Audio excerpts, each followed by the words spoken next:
વિદ્યાર્થી મિત્રો, Chanakya school of સાયન્સમાં આપનું હાર્દિક સ્વાગત છે. વિદ્યાર્થી મિત્રો, ફિઝિક્સ કે ફંડે ચેનલમાં આપનું હાર્દિક સ્વાગત છે. આજે આપણે તરલના યાંત્રિક ગુણધર્મોનું નેક્સ્ટ એક વિડીયો લેક્ચર લઈને આવી ગયા છીએ. ઓલરેડી 6 લેક્ચર્સ થઈ ગયા છે. આજે આપણું 7મું વિડીયો લેક્ચર છે અને 6 લેક્ચર્સમાં આપણે બહુ સારું એવું ભણી ચૂક્યા છીએ, જે તમે નોટ ડાઉન કર્યું હશે. આજે આપણે વાત કરવાના છીએ અને આ ટાઈપના જે પ્રશ્નો છે એ નીટ અને જેડબલઈમાં પૂછાય છે. તો આનો જે આપણી એનસીઆરટી બુકમાં કોઈ વાત થયેલી નથી. મતલબ આ જે ટોપિક છે એ ટોપિક આપણને એનસીઆરટી બુકમાં તમને ક્યાંય જોવા મળશે નહીં. પણ આ ટોપિક નીટ અને જેડબલઈની એક્ઝામ માટે બહુ જ ઇમ્પોર્ટન્ટ છે. આના ઉપર આપણે આ ટોપિક કરીને એના ઉપરના પ્રશ્નો પણ કરવાના છે અને પછી આપણે આગળ વધશું. ઓકે, ચલો તો સ્ટાર્ટ કરીએ. તો આજનો જે આપણો ટોપિક છે કે કોઈ પણ પાત્ર છે ને એ પાત્રમાં પ્રવાહી ભરેલું હોય. હવે એ પાત્રને જો પ્રવેગિત કરવામાં આવે, જો પાત્રને પ્રવેગિત કરવું એનો મતલબ આપણે પ્રવાહીને પણ પ્રવેગિત કરી રહ્યા છીએ, પણ પ્રવાહી પ્રવેગિત નથી. ખબર પડી? સમજો તમે વાતને. ઓકે, પ્રવાહી વહી નથી રહ્યું, આખું પાત્ર વહી રહ્યું છે. એટલે અહીંયા બે નિર્દેશ ફ્રેમ મેં તમને સમજાવેલી છે, એક ઇનર્શિયલ નિર્દેશ ફ્રેમ અને એક નોન ઇનર્શિયલ નિર્દેશ ફ્રેમ. ઇનર્શિયલ નોન ઇનર્શિયલ હું તમને અહીંયા ફરીથી રિપીટ કરાવી દઉં છું, પણ જો તમને એ ના આવડતું હોય ને તો આપણે 3જા નંબરનું લેક્ચર જે છે સુરેખ પથ પર ગતિ, એમાં 2જા નંબરનું લેક્ચર જે છે અને 3જા નંબરના ચેપ્ટરમાં 2જા નંબરનું લેક્ચર, એટલે કે સુરેખ પથ પર ગતિમાં 2જા નંબરનું જે ચેપ્ટર વિડીયો લેક્ચર છે એમાં મેં ઓલરેડી તમને આ બધું સમજાવી દીધેલ છે. ઓકે, જો તમને ડીપમાં ભણવું હોય તો તમે ત્યાં જઈને જોઈ શકો છો, અધરવાઇઝ હું તમને અહીંયા કરાવી દેવાનો છું. ઓકે, ચલો તો પ્રવેગિત પાત્રમાં પ્રવાહીના દબાણમાં થતો ફેરફાર. અત્યાર સુધી આપણે પાત્ર જે હતું એ પણ સ્થિર હતું અને તરલ તો સ્થિર આપણે વાત જ કરી રહ્યા છીએ. અહીંયા વાત આપણે માત્ર ને માત્ર તરલ સ્થિરની જ કરી રહ્યા, સ્થિર તરલની જ વાત કરી રહ્યા છીએ. પણ માનો કે પાત્રને પ્રવેગિત કરવામાં આવે તો પાત્રની અંદર અલગ અલગ બિંદુઓ પર દબાણમાં જે ફેરફાર થાય છે એ કઈ રીતના જોવા મળે છે એના વિશે વાત આપણે આજે ભણવાનું છે. ઓકે, તો ચલો નોટ અને પેન લઈ લો અને હું જે અહીંયા નોટ ડાઉન કરાવું છું એ તમે નોટ ડાઉન કરતા જાઓ. કંઈ પણ ડાઉટ હોય તો તમે મને કમેન્ટ કરી શકો છો, જેથી કરીને આપણે કમેન્ટ પરથી આપણે ડાઉટ સેશન રાખશું. ઓકે, તો ચલો હવે આપણે વાત કરીએ કે ભાઈ પ્રવેગિત પાત્રમાં પ્રવાહીના દબાણમાં થતો ફેરફાર. હવે આની અંદર આપણે જે છે એ 2-3 કિસ્સાઓ લેવાના છે. માનો કે જે પાત્ર છે એ પાત્રને ઉપરની તરફ પ્રવેગિત કરવામાં આવે, એટલે કે ઉર્ધ્વ દિશામાં પ્રવેગિત કરવામાં આવે, અધો દિશામાં પ્રવેગિત કરવામાં આવે, તો એના તળિયે, પાત્રના તળિયે જે દબાણ છે એમાં શું ફેરફાર જોવા મળે છે એના વિશે માહિતી લઈએ. અને પછી એને સમક્ષિતિજ જમણી બાજુ કે ડાબી બાજુ, સમક્ષિતિજ આપણે જમણી બાજુ કે ડાબી બાજુ જો એને ગતિ અથવા પ્રવેગિત કરવામાં આવે તો સમીકરણ કઈ રીતના મળે છે અને એના ઉપર બહુ જ સરસ સારા પ્રશ્નો બને છે. બહુ જ ધ્યાન રાખીને તમે અહીંયા ભણજો. ઓકે, ચલો ભાઈ. હવે આપણે આની અંદર પ્રવેગિત પાત્રમાં પ્રવાહીના દબાણમાં થતો ફેરફાર, એમાં આપણે પહેલા એક કિસ્સો લઈ લઈએ, એને આપણે નામ આપી દઈએ 1. ઓકે, આપણે પહેલો કિસ્સો લઈએ. પહેલો કિસ્સો શું કહે છે કે ભાઈ જ્યારે જે પાત્ર છે એને ઉર્ધ્વ દિશામાં પ્રવેગિત કરવામાં આવે તો, ઓકે, કઈ દિશામાં? ઉર્ધ્વ દિશામાં પ્રવેગિત કરવામાં આવે તો આપણે અહીંયા લખીએ ઉર્ધ્વ દિશામાં પ્રવેગ. ઓકે, કઈ દિશામાં? ઉર્ધ્વ દિશામાં. હવે માનો કે મારી પાસે એક અહીંયા પાત્ર છે, અહીંયા પાત્ર છે, એની અંદર આપણે અહીંયા સુધી કંઈક તરલ ભરેલું છે. અહીંયા સુધી શું ભરેલું છે? તરલ ભરેલું છે. ક્લિયર અહીંયા સુધી? હવે આ જગ્યા પરનું દબાણ આપણને ખ્યાલ છે કેટલું હોય છે? P0 હોય છે. સપાટી પરનું દબાણ શું હોય છે? P0 અથવા વાતાવરણીય દબાણ P એ પણ આપણે લખી શકીએ છીએ. મારે ઘણીવાર P0 એમ લખાય છે કે અમે થ્રુઆઉટ જે કરાવેલું છે, ભણાવેલું છે, ભણ્યા છીએ એમાં P0 જ અમે ભણ્યા છીએ, એટલે P0 લખું તો ગભરાવાની કોઈ જરૂર નથી. અને અહીંયા જે દબાણ છે એ માનો કે કોઈ દબાણ જે છે એ P છે, બરોબર કે નહીં? ઓકે, તો આના પર હાલની કન્ડિશનમાં કયા બળ લાગી રહ્યા છે? તો હાલની કન્ડિશનમાં આપણે ગઈકાલે ભણી ચૂક્યા છીએ કે આના ઉપર લાગવાવાળું બળ એક તો ઉપરથી નીચેની તરફ કયું બળ લાગે છે? તો કે વાતાવરણીય દબાણના લીધે લાગતું બળ એટલે કે P નોટ એ. અને નીચેથી ઉપરની તરફ કયું બળ? તો કે તળી સપાટી પર જે દબાણ ઉદ્ભવે છે ને એ સપાટી પર ઉદ્ભવતા દબાણના કારણે લાગતું બળ એ ઉપરની તરફ જશે. બરોબર. બીજું એક મેં તમને વાત કરી હતી કે નીચેની તરફ લાગે છે ને એ કયું? તો કે ભાઈ ગુરુત્વાકર્ષણ બળ mg. કયું બળ થશે? ગુરુત્વાકર્ષણ બળ mg. હવે તમે જુઓ કે એને ઉર્ધ્વ દિશામાં પ્રવેગિત કરવામાં આવે છે એટલે માનો કે આ જે આખું વાસણ છે એને આપણે ઉપરની તરફ આવી રીતના કંઈક પ્રવેગ એ આપી દીધો. શું કર્યું? આપણે ઉપરની તરફ કંઈક પ્રવેગ એ આપી દીધો. હવે અહીંયા આપણે થોડું નિર્દેશ ફ્રેમ વિશે માહિતી લઈશું. અહીંયા આપણે જે નિર્દેશ ફ્રેમનો ઉપયોગ કરવાનો છે એ નિર્દેશ ફ્રેમ કઈ છે? તો એ આપણી ઇનર્શિયલ નથી લેવાની, નોન ઇનર્શિયલ નિર્દેશ ફ્રેમ લેવાની છે. કદાચ તમને ખ્યાલ હશે, તમે જો ભણ્યા હશો તો, અધરવાઇઝ ના ભણ્યા હો તો કંઈ ગભરાવાની જરૂર નથી. નિર્દેશ ફ્રેમ જે છે ને એ 2 પ્રકારની છે. નિર્દેશ ફ્રેમ કેટલા પ્રકારની છે? 2 પ્રકારની છે. પહેલો જે પ્રકાર છે એને આપણે ઇનર્શિયલ ફ્રેમ કહેવામાં આવે છે, ઇનર્શિયલ નિર્દેશ ફ્રેમ કહેવામાં આવે છે. અને બીજો પ્રકાર જે છે એને આપણે નોન ઇનર્શિયલ નિર્દેશ ફ્રેમ કહીએ છીએ. ઓકે. આને જો ડીપમાં તમારે ભણવું હોય, ડીપમાં એટલે કે સમજવું હોય તો મેં તમને કીધું છે કે એ સુરેખ પથ પર ગતિનું વિડીયો લેક્ચર જે છે આપણું 2 નંબરનું વિડીયો લેક્ચર હું અહીંયા લિંક આપી દઈશ, ડિસ્ક્રિપ્શનમાં પણ ઓલરેડી છે ને અહીંયા પણ લિંક આપી દઈશ. ઓકે, જેથી કરીને તમને કોઈ ડિફિકલ્ટી રહે નહીં. તો હવે છતાં બી હું તમને સમજાવી દઉં. માનો કે નિર્દેશ ફ્રેમ શું હતું? તો આપણે એ જ સમજ્યા હતા કે યામાક્સ, ઓકે, પ્લસ ઘડિયાળ, યામાક્સ પ્લસ ઘડિયાળ, આનું જે કોમ્બિનેશન બને છે આને શું કહેવામાં આવે છે? નિર્દેશ ફ્રેમ કહેવામાં આવે છે. બરોબર કે નહીં? યામાક્સ પ્લસ એની અંદર જો ઘડિયાળ એડ કરી દેવામાં આવે તો એ શું થઈ જશે? નિર્દેશ ફ્રેમ થઈ જશે.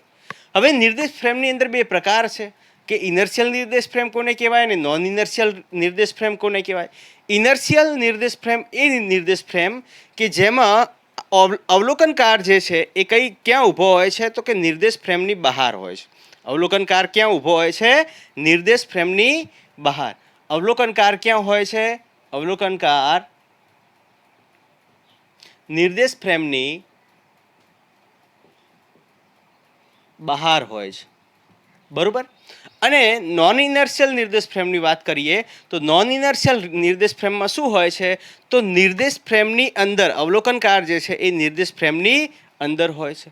અવલોકનકાર જે છે એ કેવો હોય છે? નિર્દેશ ફ્રેમની અંદર. બરોબર. નિર્દેશ ફ્રેમની અંદર હોય છે. કોણ? અવલોકનકાર. 2 વસ્તુ ધ્યાનમાં રાખો. નિર્દેશ ફ્રેમ તમને ખ્યાલ આવ્યો? નિર્દેશ ફ્રેમ યામાક્સ સાથે જો ઘડિયાળ આપણે મૂકી દઈએ તો આ એક નિર્દેશ ફ્રેમ થઈ જાય છે. અને સમય સાથે પદાર્થના સ્થાનમાં થતો ફેરફાર, એના વેગમાં થતો ફેરફાર, એનું આપણે અહીંયા નિર્દેશ ફ્રેમમાં આપણને માહિતી મળે છે. એક પ્રકારની ફ્રેમ છે. બરાબર. અને એ ફ્રેમની બહારથી ઊભા જો આપણે જોતા હોઈએ તો આપણે આ ફ્રેમનો હિસ્સો નથી. અને આ ફ્રેમનો હિસ્સો ના હોઈએ ત્યારે આપણે ઇનર્શિયલ નિર્દેશ ફ્રેમ બનશે. અને જ્યારે ફ્રેમની અંદર બેસીને આપણે આ બધું જોતા હોઈએ ત્યારે આપણે આ ફ્રેમ જે છે એના હિસ્સામાં આવી જશું. અને એનો હિસ્સો હોવાના કારણે આપણે નિર્દેશ ફ્રેમની અંદર આવી ગયા છીએ. એટલે નોન ઇનર્શિયલ આપણી નિર્દેશ ફ્રેમ થશે. ઇનર્શિયલ નિર્દેશ ફ્રેમ આપણે નિર્દેશ ફ્રેમના હિસ્સામાં નથી. નોન ઇનર્શિયલ ફ્રેમ આપણે નિર્દેશ ફ્રેમના હિસ્સામાં છીએ. બરોબર કે નહીં? આપણે નિર્દેશ ફ્રેમની અંદર છીએ. હવે નિર્દેશ ફ્રેમની અંદર હોવું, બહાર હોવું એને સમજવા માટે હું સિમ્પલ એક એક્ઝામ્પલ આપું. ઓલરેડી મેં સમજાવેલું છે પણ છતાં સમજવા માટે આપણે સમજીએ. માનો કે આપણે ટ્રેનમાં બેઠા છીએ. તમે સામે બેઠા છો, હું અહીંયા આ સીટ પર બેઠો છું. હવે બહારની બાજુ પ્લેટફોર્મ છે. પ્લેટફોર્મ પર એક કોઈ ચાવાળો ભાઈ ચા ત્યાં વેચી રહ્યો છે. બરાબર. જુઓ, હવે એ પ્લેટફોર્મ પર રહેલો જે માણસ છે, બરાબર ને, પ્લેટફોર્મ પર રહેલો માણસ છે એના માટે આ ટ્રેનનો ડબ્બો જે છે એક પ્રકારની નિર્દેશ ફ્રેમ છે. એ શું છે? એક પ્રકારની નિર્દેશ ફ્રેમ છે.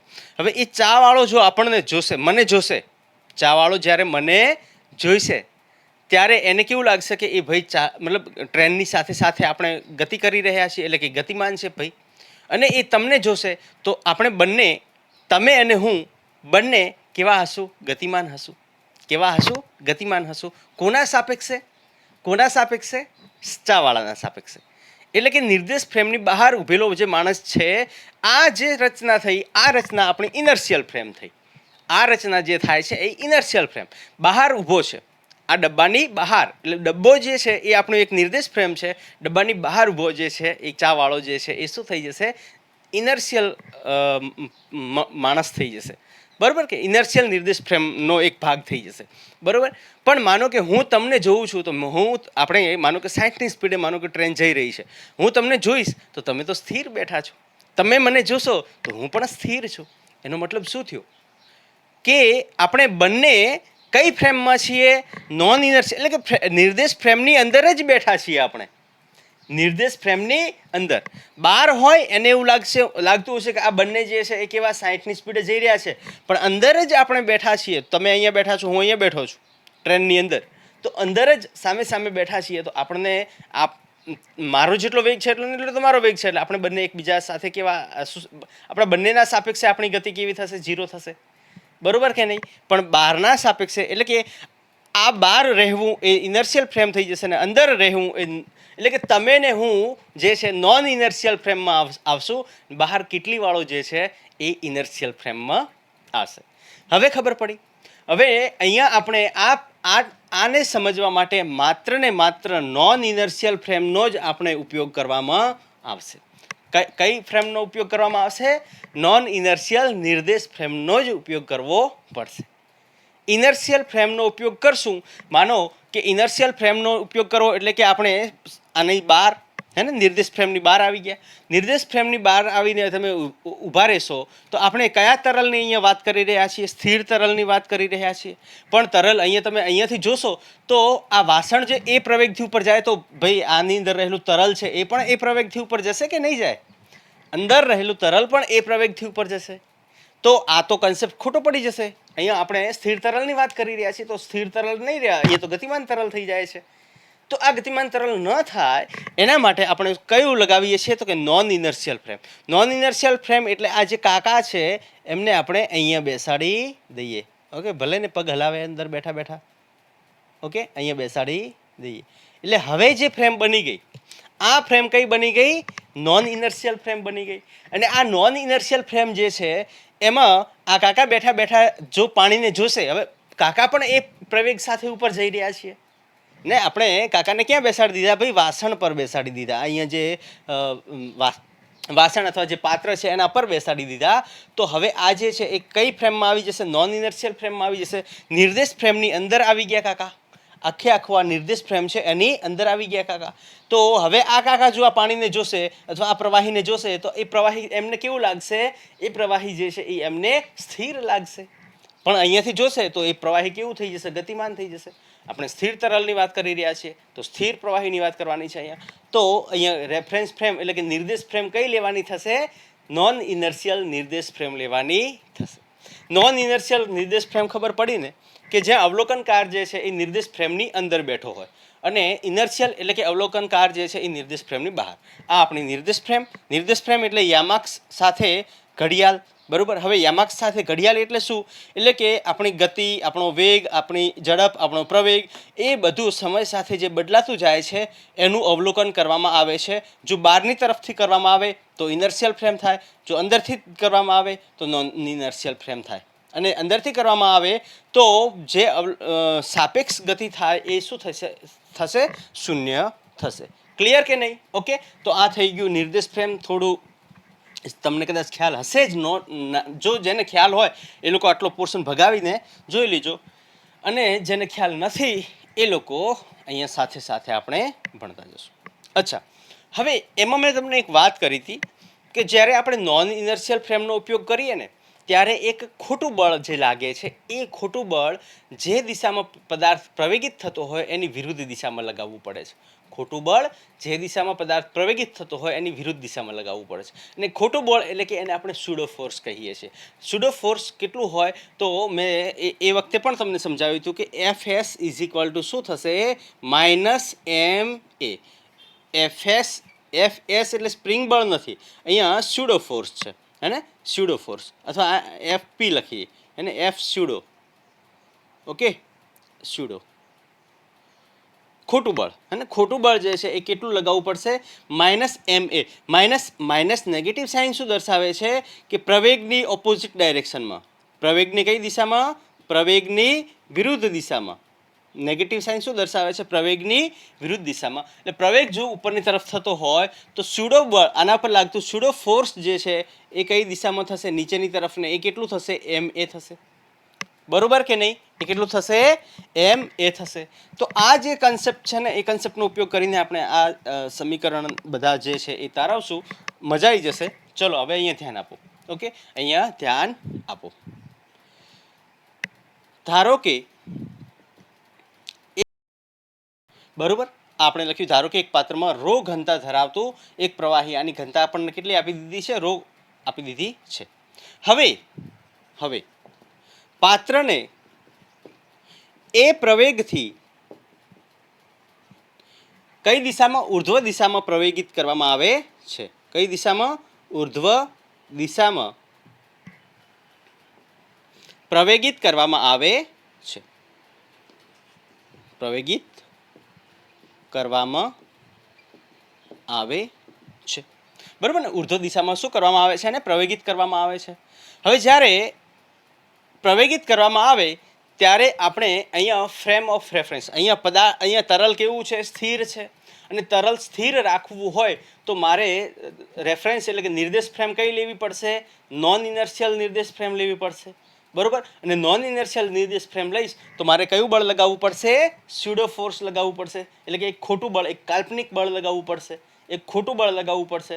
સ્યુડો એટલે ખોટું, એક કાલ્પનિક બળ, કે જેને આપણે સ્યુડો ફોર્સ કહીએ. સ્યુડો એનો મતલબ શું થાય, સ્યુડોપોડિયા, તમે બાયોલોજીમાં ભણ્યા હશો, ખોટા પગવાળું જંતુ. હે ને? સ્યુડોપોડિયા કોને કહેવાય, ખોટા પગ ધરાવતું જંતુ. તમે ભણ્યા હશો બાયોલોજીમાં, અથવા બાયોલોજીમાં ભણશો. ઓકે, સ્યુડો એટલે ખોટું અથવા કાલ્પનિક, અથવા જેને શું કહી શકાય કે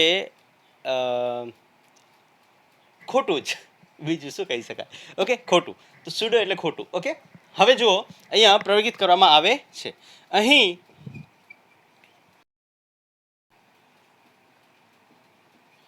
લઈશું અને જો નોન ઇનર્શિયલ નિર્દેશ ફ્રેમ લેવામાં આવે, દેખાય છે કે યસ દેખાય છે, વાંધો નથી. જો નોન ઇનર્શિયલ નિર્દેશ ફ્રેમ લેવામાં આવે તો તેના પર એક કયું બળ લાગતું હશે, ખોટું બળ અથવા કાલ્પનિક બળ લાગતું હશે. ઓકે, તેથી પ્રવાહી પર એક સ્યુડો અથવા ખોટું બળ લાગશે. બરોબર કે નહીં? અને એ સ્યુડો ફોર્સ જે છે એ કેટલું મળશે, તો કે ભાઈ એફ, ખોટું અહીંયા લખી દઈએ ને, ખોટું લખીએ ગુજરાતીમાં, ખોટું બળ ઇઝ ઇક્વલ ટુ -ma. બરોબર ને? કેટલું બળ લાગશે, -ma. હવે માઇનસ સાઇન શું દર્શાવે છે, તો કે ભાઈ જે દિશામાં પ્રવેગ છે એની વિરુદ્ધ દિશા. એટલે કે અહીંયા સ્યુડો બળ ma લાગે છે, પણ પ્રવેગની વિરુદ્ધ દિશામાં લાગી રહ્યું છે. બરોબર ને? પ્રવેગની કઈ દિશામાં લાગી રહ્યું છે, વિરુદ્ધ દિશામાં લાગી રહ્યું છે. તો હવે આ ભાઈ જ્યારે જોશે પાણીને તો એને શું દેખાશે કે એના ઉપર લાગતા બળ કયા કયા છે. એક તો બળ નીચેની તરફ લાગે છે, એ વાતાવરણીય દબાણના લીધે લાગતું બળ છે. બીજું બળ નીચેની સપાટીથી ઉપરની તરફ, એ જે છે દબાણના, આ જગ્યા પર જે દબાણ છે એના લીધે લાગતું બળ ઉપરની તરફ છે. ત્રીજું નીચેની તરફ લાગે છે ને એ કયું બળ લાગે છે, ગુરુત્વાકર્ષણ બળ. ચોથું નીચેની તરફ લાગે છે, એ કયું લાગે છે, સ્યુડો ફોર્સ, એટલે કે ખોટું બળ લાગી રહ્યું છે. ઓકે, હવે આ જે અવલોકનકાર છે એ અવલોકનકાર કેવો છે, નોન ઇનર્શિયલ નિર્દેશ ફ્રેમમાં રહેવા વાળો અવલોકનકાર છે. ને એના લીધે જે એના પર લાગતા બળ જે છે, હે ને, પ્રવાહી પર લાગતા જે બળ છે એ કંઈક આવી રીતના મળશે, મેં તમને જે સમજાવ્યા એવી રીતના. ઓકે, તો આપણે અહીંયા લખી શકીએ, તેથી પ્રવાહી પર લાગતા બળો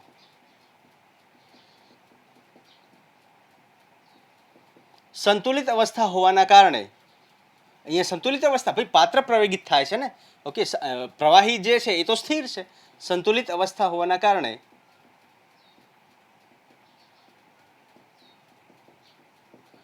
આપણને કેવી રીતના મળશે તો તમે જુઓ કે નીચેની તરફ જેટલા બળ લાગે છે એનો જે સરવાળો છે એ કોના બરાબર થશે તો કે ઉપરની તરફ જેટલા બળ લાગે છે એનો સરવાળો, બરોબર ને? તો આપણે પહેલાં તો ઉપરની તરફ કયા બળ લાગે છે? એક જ બળ લાગી રહ્યું છે પી, તો ઉપરની તરફ લાગતું બળ પી એ ઇઝ ઇક્વલ ટુ શું થશે? નીચેની તરફ લાગતા બળનો સરવાળો. તો નીચેની તરફ લાગતું બળ કયું? તો એક તો પી નોટ એ થાય, બીજું કયું થશે તો કે એમ જી થાય, બીજું શું થશે? એમ જી થાય, અને ત્રીજું કયું થશે? એમ એ થશે. આ એમ એ અહીંયા હવે નેગેટિવ નથી લેવાનું. કેમ નથી લેવાનું? કેમ કે ખોટું બળ જે લાગે છે એ માઇનસ શું દર્શાવે છે ભાઈ? ઓલરેડી આપણે અહીંયા દર્શાવી દીધું છે આવી રીતના. માનો કે તમે આને આવી રીતના દર્શાવ્યું હોત તો માઇનસ એમ એ લેવું પડે, બરોબર ને? પણ આપણે ઓલરેડી નીચેની તરફ જ દર્શાવ્યું છે તો એને હવે નેગેટિવ એટલે કે માઇનસ લખવાની જરૂર નથી.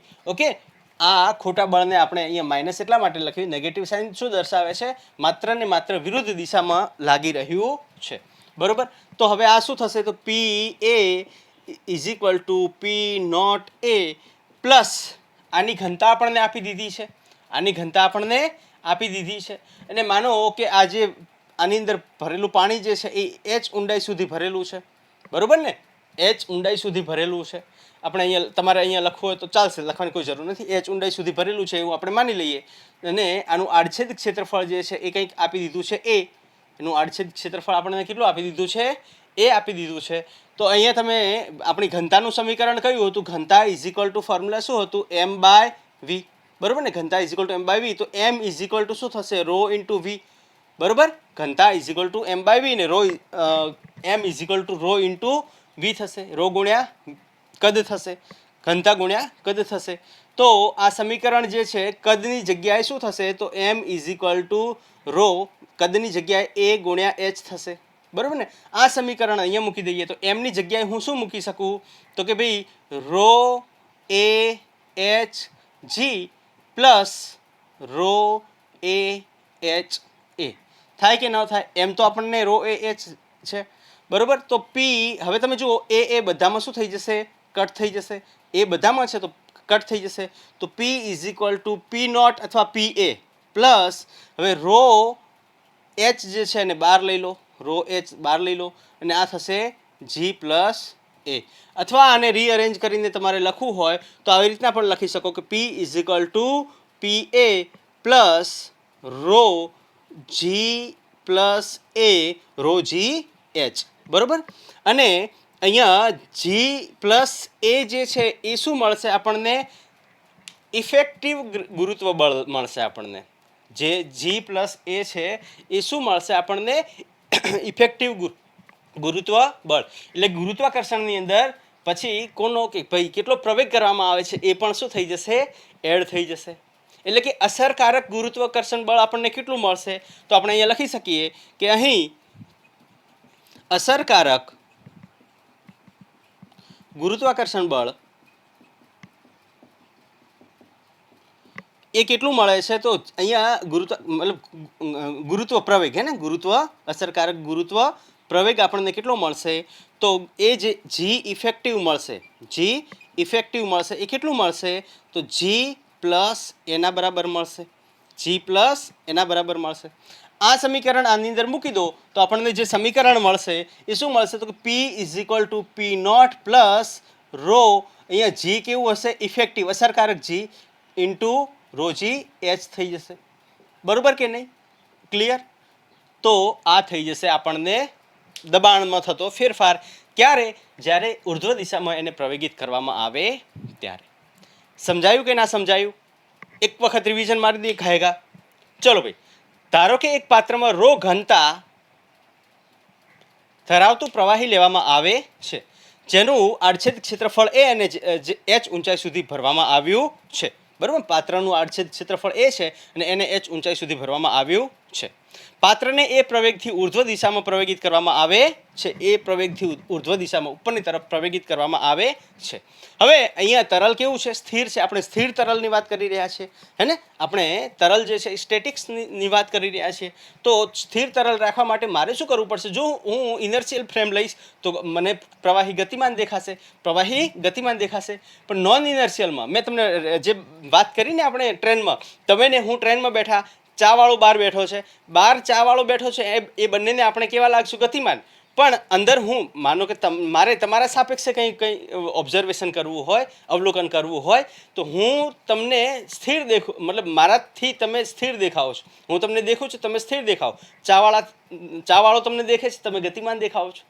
બરોબર ને? બસ એ જ પોઈન્ટ અહીંયા આવે છે કે નોન ઇનર્શિયલ ફ્રેમ પર આ કાકાને અહીંયા ઉપર બેસાડી દીધા એટલે પાણી સ્થિર થઈ જશે. પાણી સ્થિર થાય. હવે આ ટાઈપનું જ્યારે નોન ઇનર્શિયલ ફ્રેમ લેવામાં આવે ત્યારે આપણે એક સુડો ફોર્સ લગાવીએ છીએ, સુડો બળ લગાવીએ છીએ, અને એ સુડો બળ જે છે એ ઓપોઝિટ આટલું કંઈક લાગે છે, અને જે વિરુદ્ધ દિશામાં, પ્રવેગ જે દિશામાં હોય એનાથી વિરુદ્ધ દિશામાં લાગે છે, એટલે આપણે અહીંયા સુડો ફોર્સ લગાવી દીધું. ઓકે, અહીં તરલ સ્થિર હોવાના કારણે આપણે નોન ઇનર્શિયલ નિર્દેશ ફ્રેમ લઈશું. તેથી પ્રવાહી પર સુડો ફોર્સ ખોટું બળ એક લાગશે ને એનું મૂલ્ય આટલું હશે. બરોબર? તેથી પ્રવાહી પર લાગતા બળો અહીંયા સંતુલિત અવસ્થા હોવાના કારણે લાગતા બળો જે છે, હવે સંતુલિત અવસ્થા કેમ થઈ? કેમ કે હવે તરલ કેવું છે? સ્થિર. ને સ્થિર તરલ પર લાગતા બળો અહીંયા સંતુલિત અવસ્થા. સ્થિર તરલ એટલે સંતુલિત અવસ્થા. અને સ્થિર પદાર્થ સ્થિર છે એનો મતલબ કે એના પર લાગતા બધા બળોનો સરવાળો શૂન્ય થશે. ન્યૂટનનો પહેલો નિયમ. બરાબર ને? સંતુલિત અવસ્થા. તો સંતુલિત અવસ્થામાં હોવાના કારણે એના પર લાગતા બધા બળોનો સરવાળો શૂન્ય થશે. હવે બધા બળોનો સરવાળો શૂન્ય થાય, અથવા આપણે એવું કહી શકીએ કે એક દિશામાં લાગતા બળોનો સરવાળો કોના બરાબર થાય? બીજી દિશાથી લાગતા બળોના સરવાળા બરાબર થાય. ઉપરથી લાગતા બળોનો સરવાળો નીચેથી લાગતા બળોના સરવાળાના બરાબર થાય. તો આપણે એ જ અહીંયા લખ્યું છે. બરાબર ને? અને આ જે છે એના પરથી આપણે આગળ સોલ્વ કર્યું છે અને આપણને આ વેલ્યુ મળી છે. હવે G પ્લસ એ જે છે, મતલબ અહીંયા શું થાય છે કે અસરકારક ગુરુત્વ પ્રવેગમાં વધારો થાય છે. કેટલો? તો કે ભાઈ જેટલો પ્રવેગ કરવામાં આવે છે એટલો વધારો થાય છે, જેથી કરીને G ઇફેક્ટિવ અહીંયા શું થઈ જશે? G ઇફેક્ટિવ એટલે કે અસરકારક ગુરુત્વ પ્રવેગ જે છે એ વધી જશે, અને અસરકારક ગુરુત્વ પ્રવેગ વધી જશે અને એના પછી આપણને જે મૂલ્ય મળશે કંઈક આવી રીતના મળશે. ઓકે, આના ઉપરના સારા એવા પ્રશ્નો બનશે, તમે પહેલા લખી નાખો, એના પછી આપણે વાત કરીએ બીજા કિસ્સાની. ઓકે, જલ્દીથી લખી નાખો. લખાઈ ગયું? ક્લિયર? ઓકે, તો હવે હું બહુ ચેન્જીસ નથી કરતો. હું માત્ર ને માત્ર આ વેલ્યુ જે છે એ થોડી ચેન્જ કરી દઈશ. અહીંયાથી નહીં, ઉર્ધ્વ નહીં, અધો દિશા કરી દઈએ આપણે. શું કરી દઈશું? અહીંયા અધો દિશા, અહીંયા કિસ્સો 2 કરી નાખીએ અને અધો દિશા કરી નાખીએ, જેથી કરીને હા અહીંયા કઈ દિશા થઈ જશે? અધો દિશા. અધો દિશા એટલે કઈ? નીચેની તરફ. હે ને? હવે પ્રવેગ જે છે એ કઈ દિશામાં થઈ જશે? નીચેની તરફ થઈ જશે. પ્રવેગ જે છે એ કંઈક આવી રીતના થઈ જશે. પ્રવેગ નીચેની તરફ થઈ જશે. તો સુડો બળ જે છે એ કઈ દિશામાં થઈ જશે? ઉપરની તરફ થઈ જશે. સુડો બળ જે છે એ કઈ દિશામાં થઈ જશે? ઉપરની તરફ થશે. કેમ ઉપરની તરફ થાય છે? કેમ કે એ મતલબ ઓપોઝિટ ડાયરેક્શનમાં લાગે છે. બરોબર? હવે આગળ જે લખ્યું છે એનું એ જ સેમ ટુ સેમ અહીંયા એ પ્રવેગથી ઉર્ધ્વની જગ્યાએ કઈ દિશા કરી દેવાની છે? અધો દિશા કરી દેવાની છે. અહીંયા શું કરવાનું છે? અધો દિશા કરવામાં આવે છે. તો સ્થિર હોવાના કારણે નોન ઇનર્શિયલ ફ્રેમને એ ખોટું બળ ને એ બધું તમારે એઝ ઇટ ઇઝ લખવાનું છે. સંતુલિત. હવે અહીંયાથી મારે સમીકરણ જે છે એ બદલવાના થશે. અહીંયાથી આપણે સમીકરણ બદલી દઈએ. તો અહીંયાથી હું ઇરેઝ કરી દઉં છું. ઓકે, આ પોર્શન હું ઇરેઝ કરી દઉં છું. આગળ જોઈએ શું થાય છે. ચલો ભાઈ, તો હવે પ્રવાહી પર લાગતા બળો સંતુલિત અવસ્થામાં હોવાના કારણે જેટલા બળો ઉપર લાગે છે એનો સરવાળો અને જેટલા બળો નીચે લાગે છે એનો સરવાળો કેટલો થશે? સમાન થશે. તો હવે ઉપર લાગતા બળો કેટલા? તો અહીંયા તમે જુઓ, P એ એક તો ઓલરેડી ઉપર લાગી જ રહ્યું છે. બીજું, હવે અહીંયા સ્યુડો બળ જે છે એ એડ થઈ ગયું, તો કે પ્લસ MA થશે. ઇઝ ઇક્વલ ટુ, હવે ઉપર કોઈ બળ લાગતા નથી, હવે નીચેની તરફ લાગતા, તો એક તો વાતાવરણીય દબાણના લીધે લાગતું બળ એટલે કે P નોટ A, પ્લસ નીચેની તરફ કયું લાગે છે? તો કે ભાઈ mg. બરોબર કે નહીં? અચ્છા, MA ને આ બાજુ લઈ જઈશ તો આ શું થઈ જશે? PA is equal to P naught A plus mg, અને આ માઇનસ થઈ જશે MA. બરોબર ને? આ MA થઈ જશે. હવે એમની વેલ્યુ આપણને ખ્યાલ છે, તો આને આપણે ઓર ફોર્મ્યુલેટ મતલબ કરશું, તો PA is equal to P naught A plus એમને બહાર લઈ લેશું, એમને આ G માઇનસ A થશે. એમની જગ્યાએ વેલ્યુઝ મૂકી દો, તો PA is equal to P naught A plus એમની જગ્યાએ rho AH into G minus A cut થઈ જશે. બરોબર? તો આપણને જે ફોર્મ્યુલા મળશે, P is equal to P naught plus rho G minus A into H. આ જે છે એ આપણને દબાણ મળશે. ક્યારે? કે જ્યારે જે આ જે તરલ છે, વાસણ જે છે એને નીચેની તરફ પ્રવેગિત કરવામાં આવે ત્યારે. ક્લિયર? ઓકે, અને હવે તમે જુઓ કે અહીં અસરકારક ગુરુત્વ પ્રવેગ કેવું થઈ જશે, ઘટી જશે. જ્યારે નીચેની તરફ આનું ફિલિંગ તમે લિફ્ટવાળા પ્રશ્નો ભણ્યા છો ઓલરેડી. ઓકે, તો લિફ્ટમાં આપણે ફીલ તમારે જો કરવું હોય તો લિફ્ટમાં જતું રહેવાનું. ઓકે, ક્યાંય એક મોટી બિલ્ડિંગ હોય એમાં લિફ્ટમાં જતું રહેવાનું. લિફ્ટમાં જશો જ્યારે લિફ્ટ ઉપરની તરફ જતી હશે ને, જો તમારી પાસે ઘરે વજન કાંટો હોય ને તો વજન કાંટો લઈને જવાનું અંદર, અને વજન કાંટો નીચે મૂકી દેવાનો. તમારે એના ઉપર ઊભા રહી જવાનું. લિફ્ટને જે છે ને નીચે પહેલા માળથી 7મા માળ સુધી અથવા 10મા માળ સુધી અથવા 15મા 20મા 1000 જે પણ જેટલા પણ માળો હોય એ માળ સુધી તમારે માનો કે લઈ જવી છે. તો પહેલા ગ્રાઉન્ડ ફ્લોરથી તમે 7th ફ્લોર પર જાઓ છો. ઓકે, તો તમે જોશો તો તમારા વજનમાં જે છે એ વધારો દેખાડશે, જે વજન કાંટો છે એમાં. બરોબર ને, જેવું એ લિફ્ટ ઉપરની તરફ જશે એવું વજનમાં શું મતલબ વજન કાંટો આપણને વજનમાં વધારો દેખાડશે. પણ એની એ જ કન્ડિશન 7મા માળથી કે 10મા માળથી તમે નીચે ગ્રાઉન્ડ પર નીચે આવો છો તો ત્યારે એની અંદર વજન જે છે તમારું એ ઘટી જાય છે. એક્સપેરિમેન્ટ કરવા જેવો છે. અને તમે ફીલ પણ કરી શકો કે જ્યારે લિફ્ટ નીચે આવતી હોય ને ત્યારે તમે હલકા ફુલકા લાગો છો, પણ જ્યારે લિફ્ટ ઉપર જતી હોય તમે ભારી લાગો. ફીલ કરી શકો છો. ઓકે, તમે ફીલ કરજો. તો આ કન્ડિશન જે છે એ અહીંયા જોવા મળે છે કે અહીંયા જ્યારે આ ઉપર જાય છે ત્યારે આ પ્રવાહી પર નીચેની તરફ દબાણ વધી જાય છે. એક તો સ્યુડો ફોર્સના લીધે ને એક ગુરુત્વાકર્ષણ બળના લીધે. એટલે એના ઉપર લાગતું જે દબાણ છે એ અહીંયા આ જગ્યા પર શું થઈ જશે, વધી જશે. પણ જ્યારે નીચેની તરફ લઈને આવીએ ત્યારે પી પરનું દબાણ જે છે એ શું થશે, ઘટી જશે. ઓકે, અહીંયા જી ઇફેક્ટિવ આવી રીતના મળશે. અને આનું જે સમીકરણ મળશે એ કંઈક આવી રીતના મળશે. પી P0 પ્લસ રો જી ઇફેક્ટિવ અહીંયા લખી દઈએ. બરોબર ને, અહીંયા શું લખી દઈશું આપણે, જી ઇફેક્ટિવ એટલે કે અસરકારક ગુરુત્વ પ્રવેગ. અને આ થઈ જશે આપણું ફોર્મ્યુલા. આ કોના માટે થઈ જશે તો કે અધો દિશામાં જ્યારે પદાર્થ જે છે એને પ્રવેગિત કરવામાં આવે ત્યારે. ચલો જલ્દીથી લખી નાખો. એના પછી કિસ્સો 3 લઈએ અને એના પછી એના ઉપરના સારા પ્રશ્નો કરી લઈએ. લખાઈ ગયું બેટા? ઓકે, ચલો. તો હવે જુઓ આના ઉપર પ્રશ્ન કઈ રીતના બને છે. તમને જે આપણે 2 થિયરી કરાવી, ઓકે, તો એ થિયરી પર પ્રશ્ન શું બને છે એ તમારે ધ્યાનમાં રાખવાનું છે. એ પ્રશ્ન એવી રીતનો પૂછશે કે માનો એક તો થિયરેટિકલ પ્રશ્ન પૂછશે. થિયરેટિકલ પ્રશ્નમાં શું હોય છે કે આ ડાયરેક્ટ આવી રીતના તમને કીધું છે કે એક પાત્ર છે એમાં રો ઘનતાવાળું પ્રવાહી ભરવામાં આવે છે અને એ પાત્રને એ પ્રવેગ સાથે ઉર્ધ્વ દિશામાં અથવા અધો દિશામાં ઉર્ધ્વ દિશામાં લઈ જવામાં આવે છે. તો તેના તળિયે લાગતું દબાણ કેટલું હશે? અને તમને 4 ઓપ્શન્સ આપી દીધા હશે. એમાં આ બધા સમીકરણ થશે અને P P0 પ્લસ રો જી ઇફેક્ટિવની જગ્યાએ આ હશે. બરોબર ને, જી ઇફેક્ટિવ અસરકારક જીની જગ્યાએ શું લખેલું હશે, g minus AH, g plus AH, GH, AH.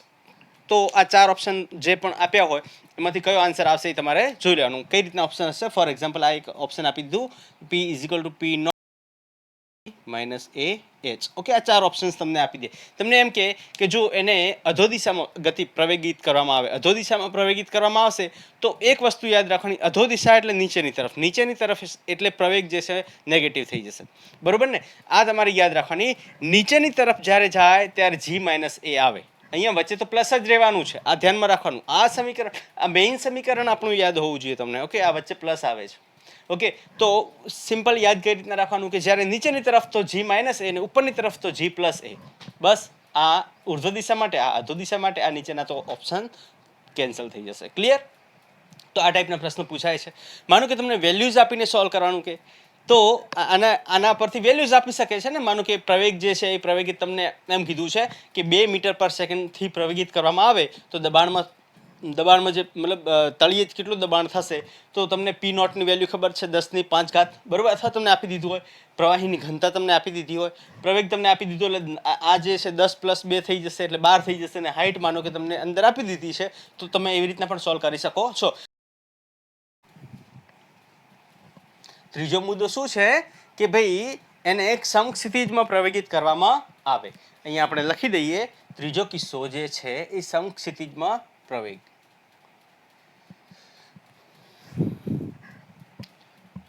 Case number 3, સમક્ષિતિજમાં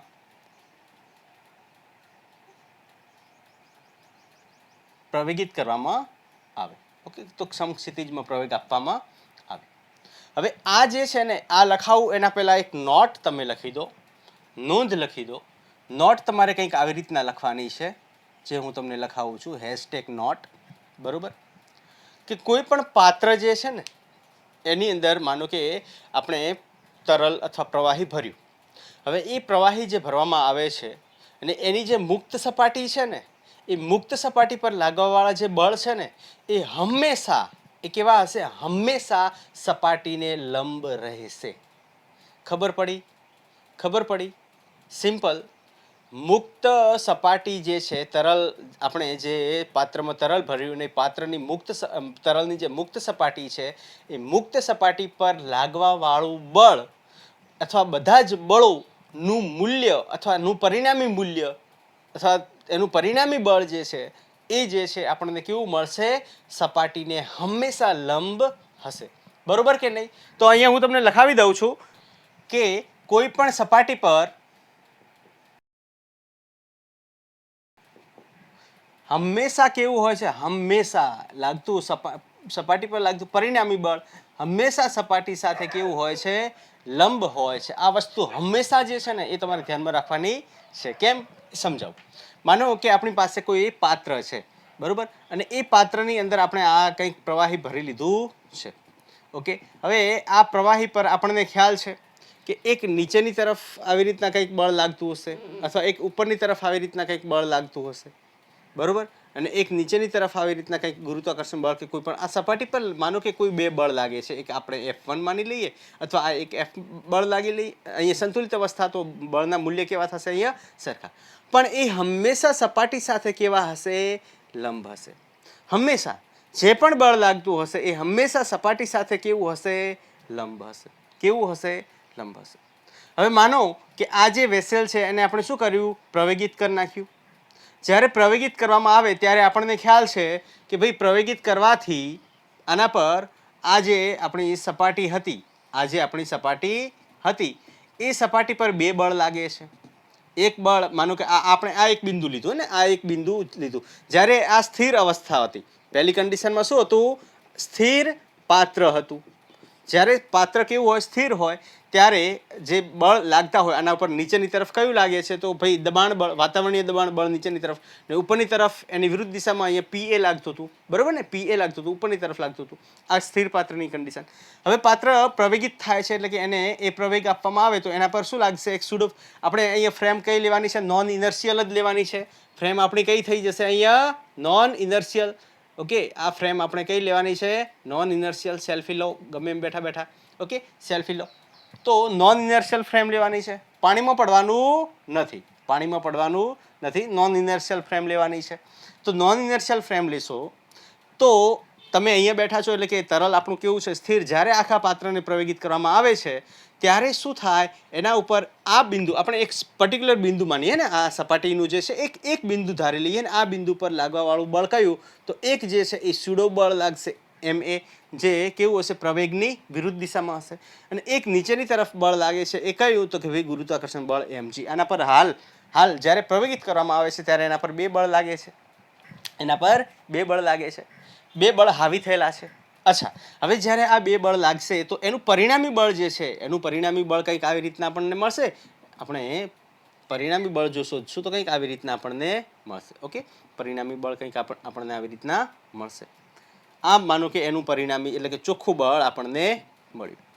હવે પરિણામી બળ મળ્યું તો આ સપાટી સાથે જુઓ કેટલો ખૂણો બનાવ્યો? કંઈક ખૂણો બનાવ્યો છે. પણ કન્ડિશન શું છે કે કોઈ પણ મુક્ત સપાટી પર લાગતું પરિણામી બળ હંમેશા સપાટીને લંબ હોય છે. અને એના માટે કરીને આ જે સપાટી છે એ સપાટી કંઈક આવી રીતના થઈ જશે. આ જે સપાટી છે એ કેવી થઈ જશે? આવી રીતના થઈ જશે. એટલે તમે જોજો, તમે કોઈ પણ પાત્રમાં પાણી ભરેલું છે અને તમે પાત્રને આમ લઈ જશો તો પાણી પાછળથી આ બાજુથી ઢોળાઈ જાય છે. જો તમે બહુ સ્પીડમાં લઈ જશો તો શું થાય છે? ઢોળાઈ જશે. અથવા તમે ધીમે ધીમે લઈ જશો તો પ્રવાહીની જે સપાટી છે એ કંઈક આવી રીતના ટિલ્ટ થઈ જશે, આવી રીતના બેન્ડ થઈ જશે, આવી રીતના વળી જશે, બરોબર? એટલે કે નવી જે સપાટી મળશે એ કંઈક આવી રીતના આપણને જોવા મળશે, આવી રીતના, બરોબર કે નહીં? આવી રીતના કંઈક સપાટી જોવા મળશે, બરોબર? અને અહીંયા આ જે પરિણામી બળ છે એ હંમેશા સપાટી સાથે કેવું રહેશે? લંબ રહેશે. અહીંયા હંમેશા સપાટી સાથે કેવું રહેશે? લંબ રહેશે. બસ આ પોઈન્ટ તમારે ધ્યાનમાં રાખવાનો છે. પાણી જેમ આપણે પ્રવેગિત કરીએ છીએ વાસણને કે પાત્રને, ત્યારે એની પાણીની મુક્ત સપાટી જે છે એ પહેલાં આમ હતી, એ હવે શું થાય છે, આવી રીતના બેન્ડ થાય છે. એની પાછળનું કારણ શું છે? તો એની પાછળનું કારણ એ છે કે લાગતું પરિણામી બળ હંમેશા કેવું હોય છે? લંબ હોય છે. ને એ લંબ રાખવા માટે આ બળ હવે જો આ બાજુ લાગવા માંડે, આ બળ જો આ બાજુ લાગવા માંડે તો એને લંબ રાખવું પડશે ને. તો સપાટી શું થશે? સપાટી આમ હતી એવી ટિલ્ટ થઈ જશે. સપાટી પર લાગતું બળ લંબ ક્યારે રહે? કે જ્યારે કાં તો બળ એને લંબ થઈ જાય, જે પોસિબલ નથી. બળ તો અહીંયા પરિણામી બળ આપણને આ બાજુ મળ્યું, તો કોણ બેન્ડ થશે? તો ભાઈ સપાટી બેન્ડ થશે. સપાટી આવી રીતના ટિલ્ટ થઈ જશે, સપાટી આવી રીતના વળી જશે ને આમ હતી એવી આમ થઈ ગઈ. જો લંબ બળ આમ હોય, હવે અહીંયા પરિણામી બળ આવી રીતના કંઈક લાગવા માંડ્યું, તો સપાટી જે છે એને લંબ થઈ જશે. સપાટી હંમેશા પરિણામી બળને લંબ જ હોય છે. હવે કાં તો બળ એને લંબ થઈ જશે અથવા સપાટી એને લંબ થઈ જશે. તો મોસ્ટ પ્રોબેબિલિટી સપાટી એને લંબ થઈ જશે. બરોબર ને? તો આ એક મહત્વનો મુદ્દો છે, મહત્વનો પોઈન્ટ છે, જે આપણને આ સમસ્થિતિજ પ્રવેગમાં બહુ જ ઇમ્પોર્ટન્ટ છે. જલ્દીથી લખી નાખો. ખ્યાલ આવી ગયો? કોઈ પણ મુક્ત સપાટી પર લાગતું પરિણામી બળ હંમેશા સપાટીને લંબ હોય છે. ને એ લંબ આ તો કઈ સ્થિર કન્ડિશન, પણ આ પ્રવેગિત કન્ડિશન થશે ત્યારે એના પર બે બળ લાગશે. એક સુડો બળ લાગશે, એક ગુરુત્વાકર્ષણ બળ લાગશે, અને એનું પરિણામી બળ કંઈક આવી રીતના મળશે. હવે આ પરિણામી બળ મળશે તો અહીંયા આ સપાટી જે છે આવી રીતના રહી શકે નહીં. કેમ કે એ તો લંબ જ રહેવું પડશે અને બળ સાથે. તો બળ સાથે લંબ રહેવા માટે એ સપાટી આવી રીતના કંઈક ટિલ્ટ થશે, એટલે કે વળશે, અને આવી રીતના કંઈક ચેન્જ થશે. માનો કે પ્રવેગ બહુ વધારે હશે, માનો કે પ્રવેગ બહુ વધારે. હવે આ વસ્તુને તમારે જો સમજવી હોય, આ આવી રીતના છે, બરોબર? આ સપાટી આવી રીતના છે. હવે માનો કે પ્રવેગનું મૂલ્ય નાનું છે. અહીંયા સિમ્પલ સમજવા માટે પ્રવેગનું મૂલ્ય તો એમ એ જે છે એ નાનું થશે એમ જી કરતાં, ને એમ જી કરતાં નાનું થશે તો એનું પરિણામી જે આપણને બળ મળશે એ કોના તરફ મળશે? તો કે એમ જી તરફ વધારે વળેલું હશે. પરિણામી બળ જે છે કોના તરફ વધારે બેન્ડ થયેલું હશે? એમજી તરફ. એટલે કે એનું પરિણામી બળ અહીંયા ક્યાંક મળશે. પણ માનો કે આ પ્રવેગ આપણે વધારી દઈએ તો હવે તમે જોશો તો એનું પરિણામી બળ કોના તરફ ટિલ્ટ થઈ જાય છે? તો કે ભાઈ એમ એ તરફ વધી જશે. પરિણામી બળ કોના તરફ વધી જશે? એમ એ તરફ વધી જશે. તો આ જે છે સપાટી એ વધારે ટિલ્ટ થશે.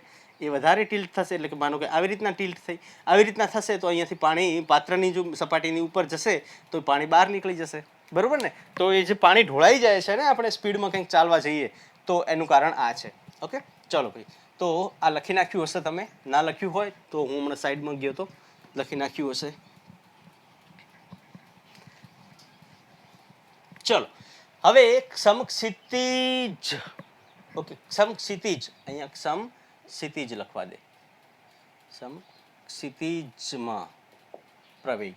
ઓકે, તો હવે આપણે સમક્ષિતિજમાં પ્રવેગ આપવામાં આવે એના ઉપર વાત કરવાના છીએ. હવે કઈ રીતના હોય છે તો હું પહેલાં તમને ફિગર ખાલી એક બનાવી દઉં છું, ને ફિગર પરથી આપણે ડેરિવેશન છે એ લખતા જશું ને ફિગર પર સમજતા જશું. ઓકે, ચલો.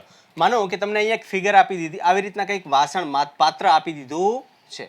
ઓકે, એ પાત્રમાં માનો કે h ઊંચાઈ સુધી, અથવા કોઈ ઊંચાઈ નથી લીધી આપણે, માત્ર આની અંદર ρ ઘનતા ધરાવતું એક પ્રવાહી ભરી દેવામાં આવે છે. બરોબર?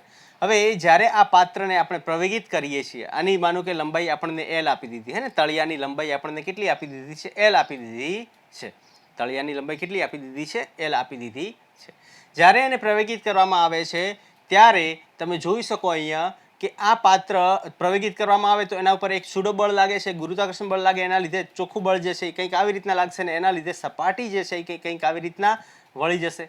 સપાટી કંઈક આવી રીતના વળી જાય છે. મેં આગળ તમને આનો કન્સેપ્ટ હમણાં સમજાવ્યો. ઓકે, કઈ રીતે કેમ વળે છે સપાટી, તો એ આપણે સમજી લીધું.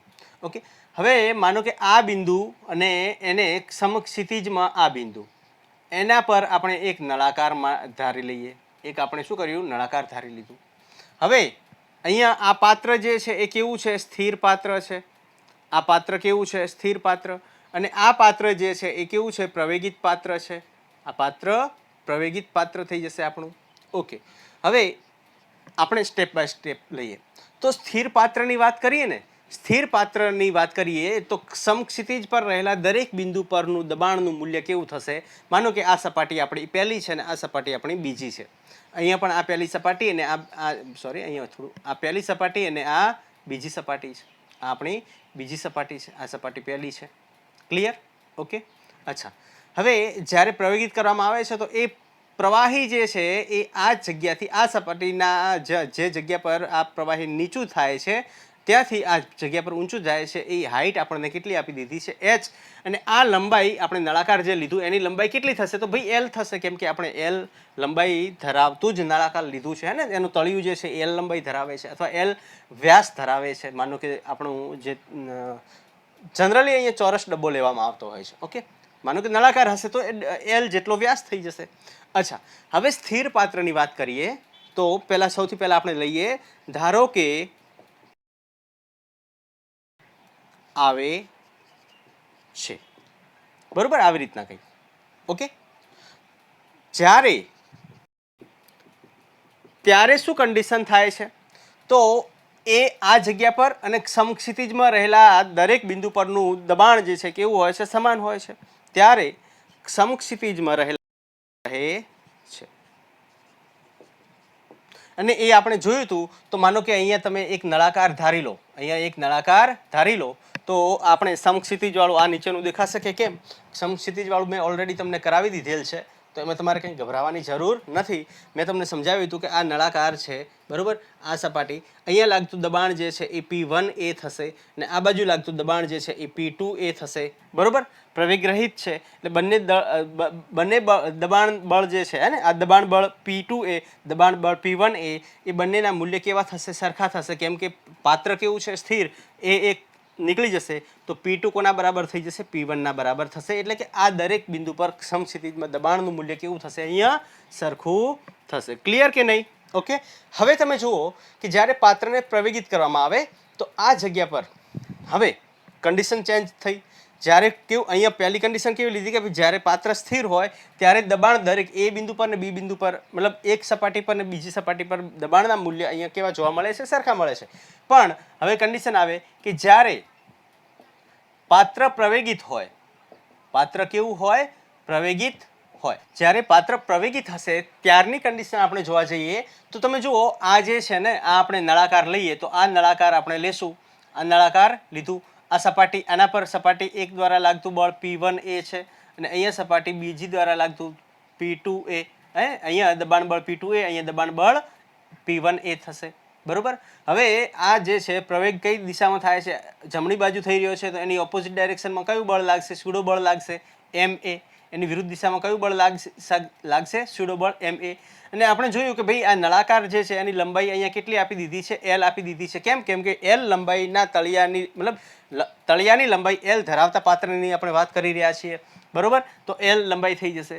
હવે તમે જુઓ કે આ જે છે ને, આપણે આ નળાકાર લઈએ છીએ, નળાકાર શું છે તો કે ભાઈ અંદર રહેલો પ્રવાહી જે છે એનો ખંડ છે, પ્રવાહીનો ખંડ છે. તેથી અહીંયા આપણે લખી શકીએ કે કન્ડિશન કેવી થઈ જશે? હવે સંતુલિત અવસ્થા, જો જ્યારે એ પ્રવેગિત હશે ત્યારે આવી રીતના આવી ગયા પછી આ તો જગ્યા પર સંતુલિત અવસ્થા થઈ જશે. આ સંતુલિત અવસ્થામાં શું થશે? આ બાજુ લાગતા બળોનો સરવાળો આ બાજુ લાગતા બળોના સરવાળાના બરાબર થશે. મતલબ તમે જુઓ કે આ બાજુ કયું બળ લાગી રહ્યું છે? તો આ બાજુ લાગતું બળ, માનો કે આ બાજુ લાગતું, પહેલા જમણી બાજુ લાગતું પ્રવેગ આપણે જમણી બાજુ આપ્યો છે, તો જમણી બાજુ લાગતું બળ કયું છે? તો આપણી પાસે P2A. Okay, P2A. બીજું કયું છે? નથી. તો P2A ઇઝ ઇક્વલ ટુ શું થશે? P1A પ્લસ MA, બરોબર. ક્લિયર કે નહીં? હવે તમે જુઓ કે અહીંયા M આપણને શું આપ્યું છે? વજન આપણને ખબર નથી, દળ આપણને ખબર નથી. તો ઘનતાનું ફોર્મ્યુલા શું થાય? ઘનતાનું આપણી પાસે ફોર્મ્યુલા છે. ઘનતાનું ફોર્મ્યુલા શું થશે? તો આ જે A છે ને, આ A શું છે? તો આનું આડછેદ ક્ષેત્રફળ A, બરોબર ને. આ જે નળાકાર, આ A શું છે? તો આ નળાકારનું આડછેદ ક્ષેત્રફળ A દર્શાવે છે. P2A એ શું દર્શાવે છે? નળાકારનું આડછેદ ક્ષેત્રફળ. તો અહીંયા તમે જુઓ કે ઘનતાના સમીકરણ પરથી આપણને શું મળશે? તો ρ ઇઝ ઇક્વલ ટુ M/V, અને ઇઝ ઇક્વલ ટુ ρ. હવે V કદ શું થાય? તો આડછેદ ક્ષેત્રફળ ગુણ્યા લંબાઈ, તો AL થશે.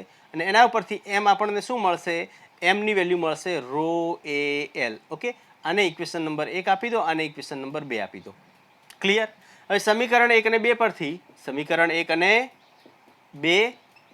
પરથી તમને એ સમીકરણ 1 અને 2 પરથી શું મળશે? તો ભાઈ M ની વેલ્યુ આની અંદર મૂકી દો. M ની વેલ્યુ આની અંદર મૂકી દો તો P2A is equal two P1A plus ρAL into A. બધામાં કટ થઈ જશે. તો P2 is equal two P1 plus અથવા આને આપણે આ બાજુ લઈ લઈશું તો P2 minus P1, P2 minus Pને આપણે આ બાજુ લઈ લઈએ તો પ્લસ છે, આ બાજુ આવશે માઇનસ થઈ જશે, P2 minus P1 is equal to rho એ તો નીકળી ગયું, રો એલ એ. આ જે છે ને આ આપણું મહત્વનું સમીકરણ બને છે. આને આપણે સમીકરણ નંબર આપી દઈશું 3. ક્લિયર અહીંયા સુધી? ક્લિયર અહીંયા સુધી?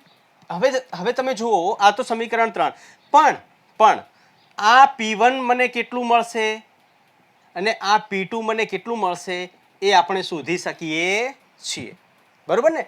આકૃતિ પરથી તમે જોશો તો P1 પરનું દબાણ કેટલું થશે, તો અહીંયા તમે જુઓ H નું મૂલ્ય 0 છે. H નું મૂલ્ય 0 એનો મતલબ કે આ જગ્યા પર જે લાગતું દબાણ P1 જે પ્રેશર છે એ કોના બરાબર થશે? વાતાવરણીય દબાણના બરાબર થઈ જશે, બરોબર કે નહીં? તો આપણે લખી શકીએ કે આકૃતિ પરથી સપાટી 1 પર લાગતું બળ, સપાટી 1 પર લાગતું દબાણ બળ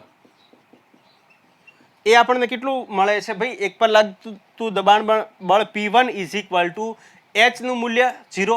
આપણી પાસે સમીકરણ કયું છે તો કે ભાઈ P is equal to P0 plus rho G H. H નું મૂલ્ય 0 એટલે આ આખું ટર્મ 0 થશે. P ઇઝ ઇક્વલ ટુ શું મળશે આપણને? P0 મળશે. P is equal to P0. આને ઇક્વેશન નંબર 4 આપી દો, બરોબર? આને ઇક્વેશન નંબર 4 આપી દો. ક્લિયર? હવે આપણે આગળ વધીએ કે હવે સપાટી 2 પર લાગતું દબાણ, 2 પર લાગતું દબાણ કેટલું હશે? તમે જલ્દીથી લખો, ત્યાં સુધી હું મારી માર્કરને ઇંક પીવડાવી દઉં જેથી કરીને તમને દેખાવામાં કોઈ ડિફિકલ્ટી ના રહે, સારું દેખાય. બહુ તરસી થઈ જાય છે વારે ઘડીએ. ચલો ભાઈ, હા, તો આકૃતિ પરથી સપાટી 2 પર લાગતું દબાણ કેટલું થશે? સપાટી 2 પર લાગતું દબાણ, ઓકે, તો એ આપણને કેટલું મળશે ભાઈ? સપાટી 2 પર લાગતું દબાણ. તો તમે જુઓ સપાટી 2 પર હાઈટ આપણને કંઈક આપી છે ને, અહીંયા P0 આ જગ્યા પર છે, ઓકે. સપાટી આ વાતાવરણીય દબાણ કોના પર લાગવાનું? માત્ર ને માત્ર સપાટી પર. અહીંયા તમે જુઓ કે સપાટીને ટચ થયેલું છે, આ P1 બિંદુ જે છે એ સપાટીને ટચ થયેલું છે. તો સપાટી પર જે આપણું બળ હતું, મતલબ દબાણ હતું, એ જ દબાણ આપણે અહીંયા એક સપાટીના પોઈન્ટ પર લઈ લીધું. એટલે આ P1 ઇઝ ઇક્વલ ટુ અહીંયા શું થઈ ગયું? P0 થઈ ગયું, બરોબર ને? P1 અહીંયા શું થઈ ગયું? P0 થઈ ગયું. એ આપણે અહીંયા લખી નાખ્યું. પણ અહીંયા તમે જો રો આની ઘનતા આપણને ખબર છે કે રો આપી દીધી છે, બરોબર? ગુરુત્વાકર્ષણ બળ G લાગવાનું છે અને હાઈટ આપી દીધી છે. તો P2 અહીંયા કેટલું થશે? તો P2 is equal to P0 અથવા PA is plus rho G H થઈ જશે. આ ઇક્વેશન નંબર આપણું આવી જશે 5, ઓકે. સમીકરણ નંબર 5. હવે તમે જુઓ કે સમીકરણ 3, 4 અને 5 પરથી, એટલે કે 4 અને 5 ને સમીકરણ 3 માં મૂકી દો. એટલે કે સમીકરણ 3, 4 અને 5 પરથી 3, 4 અને 5 પરથી તમને શું જોવા મળે છે? તો ભાઈ P2 ની વેલ્યુ મૂકો. P2 ની વેલ્યુ શું છે? અહીંયા P0 plus rho G H, બરોબર? માઇનસ અને આપણે શું કરી દઈશું? માઇનસ P1 ની વેલ્યુ કેટલી? P0 is equal to rho G L, બરોબર કે નહીં? આ ઇક્વેશન રો જી એલ નહીં, સોરી, રો એ એલ છે, રો એ એલ અથવા રો એલ એ. અહીંયા rho L A, rho L A. Clear? Okay.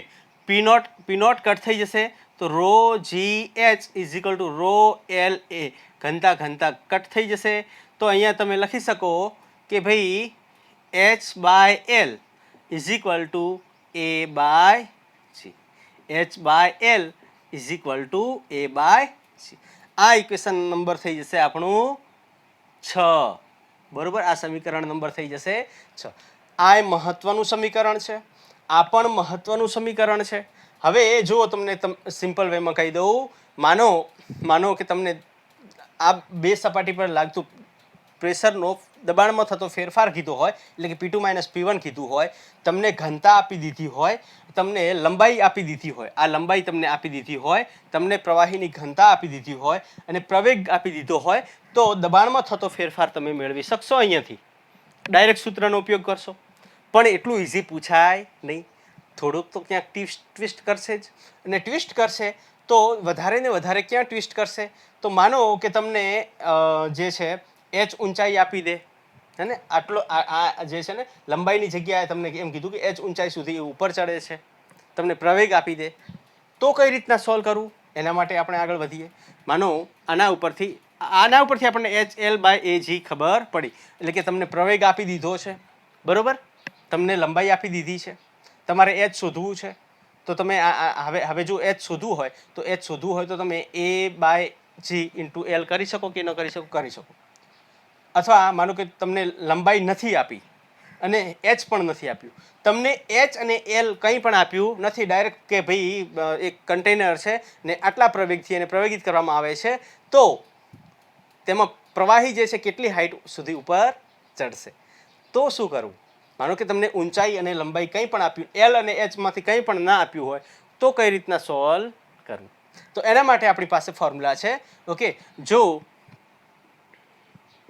ઊંચાઈ અથવા ચલો એને ડાયરેક્ટ ફોર્મ્યુલાના જ ફોર્મમાં લખી દઈએ. ઓકે, હવે તમે જુઓ કે જ્યારે આ જગ્યા પર આ જે સપાટી છે કંઈક આવી રીતના ટિલ્ટ થશે, તો અહીંયા કંઈક ખૂણો બનશે થીટા, હે ને? તમને થીટા ખૂણો આપી દે, તમને શું આપી દે? હમણાં હું પ્રશ્ન કરાવું છું, ડોન્ટ વરી. થીટા આપી દીધું તો tan theta is equal two શું થશે? tan થીટા સામેની બાજુ ભાગ્યા પાસેની બાજુ, સામેની બાજુ કેટલી થાય? h/l, બરોબર. હવે h/l અહીંયા શું થશે? A/g. તો આ જે સમીકરણ છે ને એ પણ એક મહત્વનું સમીકરણ થઈ જાય છે, જેને તમે સમીકરણ નંબર 7 આપી દો. ઓકે, શું કર્યું આપણે?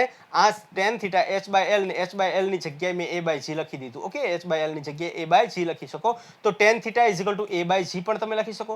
માનો કે થીટા ખૂણો આપ્યો હોય તમે અને તમને પ્રવેગ શોધવાની વાત કરે ને, માનો કે કેટલો પ્રવેગ આપવાથી જે પાણી છે એ 30 ડિગ્રી જેટલું ટિલ્ટ થાય છે, બરાબર? કેટલો પ્રવેગ આપવાથી પાણી છે 30 ડિગ્રી ખૂણે ટિલ્ટ થાય છે, તો તમે શું કરશો? ખૂણો શોધવો છે. tan theta is equal two A/g, બરાબર? અરે સોરી, થીટા 30 ડિગ્રી કીધું છે ને, tan 30 is equal two A/g. tan 30 કેટલું થશે? તો એના પરથી ચલો એક એક્ઝામ્પલ લઈ જ લઈએ. ઓકે, કેટલો બનાવે, બરોબર? તો સિમ્પલ. હવે તમે જુઓ અહીંયા શું કીધું છે? કેટલો પ્રવેગ આપવાથી, એટલે કે પ્રવેગ શોધવો છે. તમને કીધું છે 30 ડિગ્રી આપી દીધું છે, જીનું મૂલ્ય તમને ખબર હોવું જોઈએ, બરોબર? તો A ઇઝ ઇક્વલ ટુ શું થશે? tan theta into g. tan theta શું થાય ભાઈ? tan 30 30 ડિગ્રી થઈ જશે, અને tan 30 કેટલું થશે? તો 1/√3 થશે, ગુણ્યા કેટલું થઈ જશે? 10, એટલે કે 10/√3. આ આપણને પ્રવેગ મળશે. આ આપણને શું મળશે? પ્રવેગ મળશે. તો આવી રીતના પ્રશ્નો કંઈક પૂછાઈ શકે છે. જલ્દીથી તમે આટલું નોટ ડાઉન કરી દો. આ સમીકરણ આપણા બે મહત્વના સમીકરણ છે, જલ્દીથી નોટ ડાઉન કરી દો, અને એના પછી આપણે પ્રશ્નો લેવાના છે, તો પ્રશ્નો લઈ લઈએ થોડા. ઓકે, જેથી કરીને તમને આના પર કેવા પ્રશ્નો પૂછાય છે એ તમને પૂરી માહિતી રહે. લખી નાખો ચલો જલ્દી પહેલા.